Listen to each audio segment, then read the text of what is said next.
سیدنا حضرت ابراہیم علیہم الصلاۃ و تسلیم 25 صورتوں میں ان کا ذکر اللہ تعالیٰ نے قرآن مجید میں فرمایا ہے۔ بڑے ہی اللہ تعالیٰ کے چاہتے پیغمبر تھے اور انہی کی انہی کی اولاد میں سے آپ صلی اللہ علیہ وسلم بھی ہیں۔ جب آپ صلی اللہ علیہ وسلم سفر معراج سے واپس آ کر حضرات صحابہ اکرام رضوان اللہ تعالی علیہم اجمعین کے سامنے سیدنا حضرت عیسیٰ علیہم الصلاۃ و تسلیم کیسے تھے، سیدنا حضرت موسیٰ علیہم الصلاۃ و تسلیم کیسے تھے، یہ بیان فرما رہے تھے۔ حضرات صحابہ اکرام نے اللہ کے نبی سے پوچھا، یا رسول اللہ صلی اللہ علیہ وسلم بتائے کہ سیدنا حضرت ابراہیم علیہم الصلاۃ و تسلیم کیسے تھے؟ آپ صلی اللہ علیہ وسلم نے فرمایا، میرے جان نثار صحابہ مجھے دیکھ لو، میری مشابہت حضرت ابراہیم علیہم الصلاۃ و تسلیم جیسی تھی، کیوں نہ ہوتی کہ انہی کی اولاد میں سے آپ صلی اللہ علیہ وسلم ہیں۔ بہرحال قرآن کہتا وَإِذِ ابْتَلَىٰ إِبْرَاهِيمَ رَبُّهُ بِكَلِمَاتٍ فَأَتَمَّهُنَّ، ہم نے ابراہیم کو کڑی کڑی آزمائشوں میں آزمایا، اور دوسرے مقام پر قرآن یہ بھی بیان کرتا حضرت ابراہیم علیہم الصلاۃ و تسلیم امت تھے۔ امت کا معنی یہ ہے کہ جس طرح ہم کو امت محمدیہ کہتے ہیں،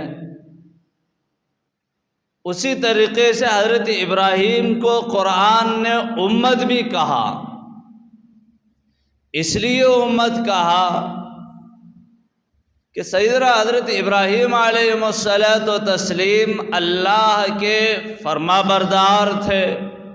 حضرت ابراہیم علیہ الصلاۃ و تسلیم اللہ پر پورے طور پر بھروسہ تھا، توکل تھا، یقین تھا، ہر حال میں اللہ سے جڑے رہے۔ ایک امت کا ایک جڑنا ہے، ایک گروپ ہے، تو اسی طریقے سے حضرت ابراہیم علیہ الصلاۃ و تسلیم ہر پریشانی میں، ہر مصیبت میں اور اللہ تعالیٰ کے فرما بردار بنے رہے، اللہ پر بھروسہ کیا ہوا تھا اور اللہ پر توکل کیے ہوئے تھے۔ ان کی آزمائش آج میرے اور آپ کی آزمائش شروع ہوگی پیدا ہونے کے بعد، ہمارے آزمائش شروع ہوں گے جوان ہونے کے بعد، ہمارے آزمائش شروع ہوں گے بوڑھے ہونے کے بعد،